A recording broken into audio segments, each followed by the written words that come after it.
Yo, what's good, YouTube? This is Jay from TNJ. And as you can see, we are at the end of the season, so we got a lot of holes to fill. As you can see, let's just go position by position, see who's leaving. So no quarterbacks leaving. Looks like we have a halfback wanting to transfer here. Going to, it looks like, Utah State. So I believe I actually redshirted this guy, so I don't even know why he's trying to leave. He definitely can improve. Let's just see his attributes here because we might let him leave. Let's see, 88 speed, 88 carrying though, 77 excel. I mean, that 77 excel is going to be pretty tough to, get up. So, you know what? I'm going to let him leave. He probably won't even touch the field anyway because, I mean, by the time he's ready to start, if he does even start, I'm probably going to have our replacement for him. So it looks like Timian and Simi Cobbs are also leaving. Hale and Harris are leaving as well. Watercutter, our backup tight end. Let's just go to all of them here. A left tackle, free safety. Let's see who else is starting that's going to leave. So our left guard, strong safety, like I said, both safeties. So it looks like Marcelino Ball's trying to declare for the draft. I'm actually going to try to keep both of these guys because let's see more Marcelino Ball. Let's see, persuasion chance is very high, so as a player he will not regret staying to get his college degree. Let's guarantee him a first round pick. So like, he's coming back, so cool. So he's staying. And then Coy Cronk, our left tackle, he's projected to go 7th round right now. How is he projected to go 7th round, 92 overall tackle? Let's just promise the player he will not regret staying to get his college degree. All right, we talked him into it, which is cool. So see if there's any more juniors that are leaving for the draft. No, it looks like everybody that's leaving, looks like they're just graduating. So we are losing 3 middle linebackers that didn't even play that much, to be honest. I didn't really notice them on the field, especially since we had our safety starting at the middle linebacker position. So let's just move on to the next step.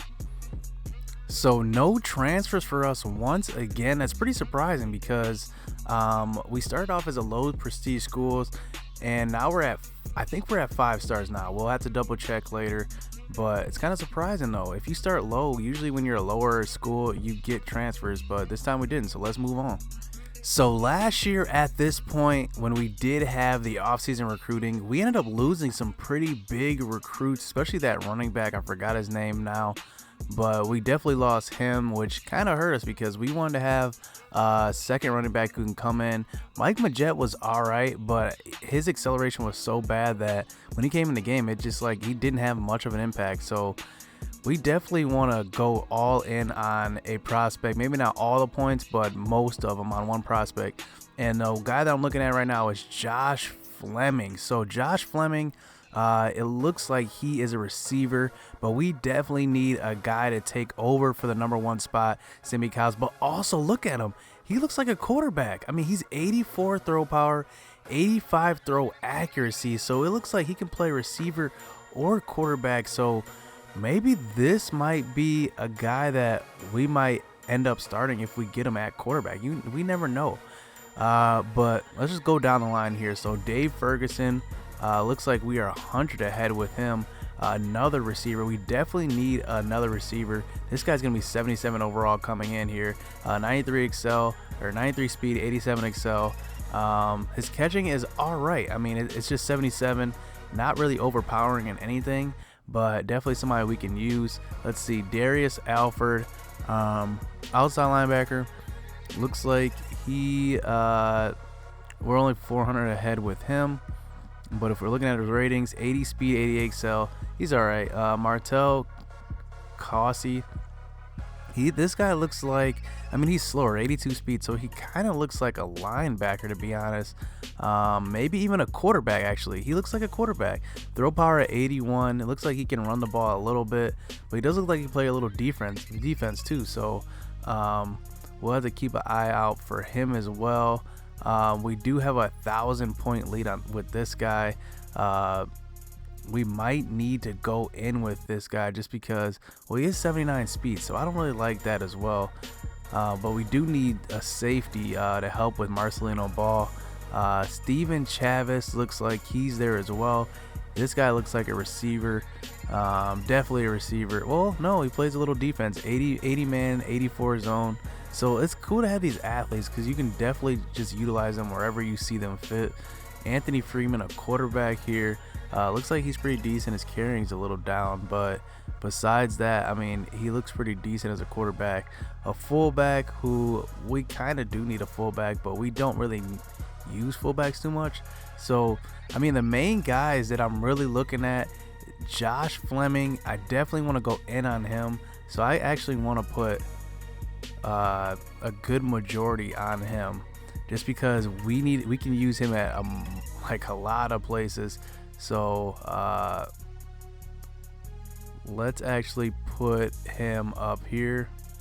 I can't lie, this is definitely tough to decide who to give points to because we do want to give the majority of our points to Josh Fleming. Make sure we get him because he looks like a program changer. Just look at him. I mean, he plays everything. We just want to see where he fits best, but I don't know. He might look like quarterback. Dave Ferguson. It's so hard to divvy up these points between. I honestly want to do it between just these 6 right here, just because they're the best. I mean, you don't want to let some of these other prospects go down here.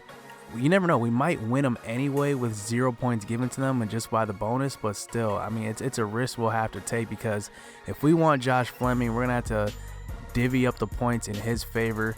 But let's just advance here and see where we land.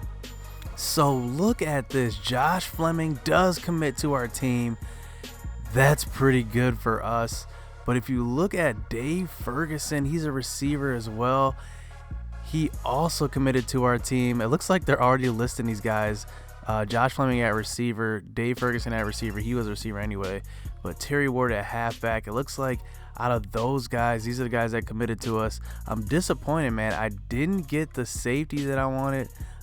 Didn't get any of those athletes. So except our top athlete, Fleming. So what's cool about signing Fleming, I think he was a top 10 recruit.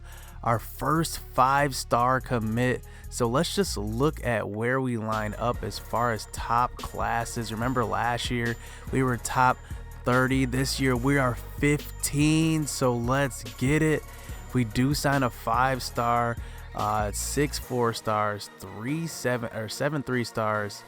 So let's look at Josh Fleming. So he's 89 speed as an athlete, and he definitely can play quarterback. Look at that. Right away, 80 overall.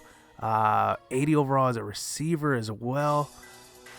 Oh, man, this is going to be tough. Let's just look at his ball skills here. So 84 route running, 80 catch, 70 spec tack, 82 jump. But look at his throw power and throw accuracy, 84 and 85, which I like a lot. Let's just look at the other quarterbacks that we have here really quick. Let's just look at their accuracy and throw power. So it looks like he'll be the most accurate quarterback right away. And he'll be pretty close to everybody else with throw power. You know what? I think I'm going to do it. I think I'm going to go with Fleming as my starting quarterback, especially with that 89 speed. He's going to be a beast there. So next is John Jackson, another athlete, 90 speed, 91 excel. Let's look at what else these guys. He's got 87 carrying. Ooh, is this guy? Okay, he's got 74 tackling. Okay. 73, so he looks defensive, but he has some pretty good offensive attributes as well. I don't know. I don't think I'm going to put him at receiver. I think I might put him at running back and redshirt him and see how good he gets. So let's just do that. Let's put him at running back and probably redshirt him and see how he gets. So Richard Simmons, 90 speed, 89 excel. Let's see what else he's good at. So he has some catching skills, route running, so it looks like he might be defense. So tackling, 73, hit power, 70, 72 pursuit, man zone, low 60s, low 70s. I don't know what he is. He's 6'5", though. Is he a tight end? If I could I put him at tight end? I couldn't. It's 43 overall. So he's 67 overall as a receiver. And let's see, he is like 70 overall as a safety. So, you know what? Let's put him at safety since we don't have an option for Crawford at the moment. At least we do have Burgess, who I think I'm gonna start, but right now let's just put him there. So remember that the freshmen do not progress, so they don't get to train, but Ramsey goes up 5 overall. Let's just look at his throwing skills here, because man, he needs some work for sure with his throwing skills. So Ramsey goes, now he's at 86 throw accuracy, which pretty much compares him with Josh Fleming pretty much. Let's go to another position. Devontae Williams goes up 6 overall after that big season last year. He goes to 95 acceleration +4. That's a lot, to be honest. +6. He definitely had a huge offseason. Now he's at 99 carrying. Looks like Mack went up the most at receiver. Wilson as well. He's going to play on the outside. I don't know who's going to play in the slot, who's going to take over for Timian, but it's good to see them getting better. Joe Richards getting better. Look at our linemen. They're all getting better. Left end, looks like Wilson's +5. He was actually one of the top guys in the nation, All-American. Stallings gets better as well. But like I said, I think I'm going to start that freshman anyway. Jerome Johnson, these guys just getting better as well, +4. So here's where it's tricky, man. I got some middle linebackers. Richie Simmons, who I redshirted last year. Let's see what his awareness went to. I remember he had that very low awareness. We'll see, though. Raekwon Jones goes up 4. And Andre Brown goes up +5 overall. Let's just look at what these guys look like in their coverage skills, because that's what's going to really matter when it comes to who's going to play. So Marcus Rutledge goes up +4, 93 man as a sophomore, 86 zone. He's going to be a lockdown beast. Who I'm really excited about is Kelly Allen. I don't know where I'm going to play him, but he's got the speed to keep up with these guys. So Rutledge, Riggins, and Brown definitely going to be our top guys once again for the second straight year. But I'm going to need to replace these seniors somehow, and we'll see, man. And you never know. People can get hurt. Things can happen. Marcelino Ball, 98 overall, is a straight monster. And this is what I was looking for. I was looking for Burgess to close the gap on Brian here, because he's got that speed. So let's see, +7 awareness. He's 98 awareness right now as a sophomore. I think he is just a shoe-in to start right away. Block shed +5, pursuit +5, zone coverage +5, man +5. I'm excited about Burgess and what he's going to bring to the team. So looking at this schedule, man, this is what it's going to look like, man. The one thing I'm disappointed in, I do not play Wisconsin at all this year. It looks the same as last year. This conference schedule looks the same. Northwestern, Purdue, Illinois, Michigan State, Rutgers, Maryland, Michigan, Ohio State, and Penn State to round out the year. I wish they would change that a little bit. I don't know if that's how it's always going to be, but right now I'm not playing Wisconsin, which I'm disappointed in. I hope if I make it to the championship, they make it too. I want to play Wisconsin, but let's just get into the non-conference game. So I'm starting my season opener at Texas, going into Longhorn Nation. I want to get a dose of the Longhorns, and I haven't played them yet, so I'm interested to see how they are. Next is going to be Oklahoma State, but at home this time. I've never played Oklahoma State in any of my dynasties, so I'm excited to play this game. And then we're playing at Notre Dame. That's going to be a tough game. They're not ranked right now, but I mean, chances are they will be when season ends. Then Northwestern, then like I said, Purdue, Illinois, Michigan State, Rutgers. Maryland's ranked 25, Michigan's ranked 8, Penn State's ranked 7. And as you can see, we're ranked 18th in the nation to start this year. At least they respect us this year to make us ranked, and we're looking for some revenge, man. We should have made the national championship last year. We didn't, but got waxed by Washington. So let's get it, man. Hit subscribe, hit that like button. This new season, season 3 is coming at you. Let's go.